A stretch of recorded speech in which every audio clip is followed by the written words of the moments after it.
आज पहाटेच्या सुमारास गडिंग्लज शहरात एक धक्कादायक वृत्त येऊन धडकले असून यामध्ये दोघांचा बळी गेला आहे, तर एक महिला गंभीररीत्या जखमी आहे। याबाबतची अधिक माहिती अशी की मनीष श्रीकांत सोलापुरे, वय वर्ष 21, राहणार सासणी अपार्टमेंट संकेश्वर रोड व कृष्णा कांबळे गीता कांबळे राहणार भीमनगर हे आपला भाजीपाला विक्री व्यवसायाच्या निमित्ताने सावंतवाडी येथे गेले होते।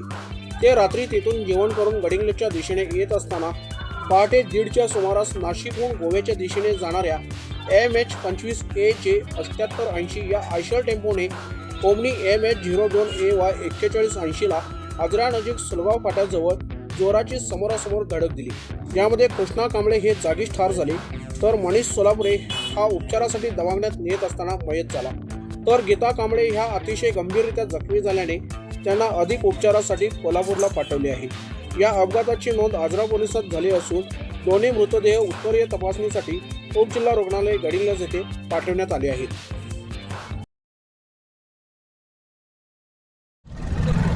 सत्यवार्ता न्यूजसाठी धनंजय शेटके, गडिंग्लज।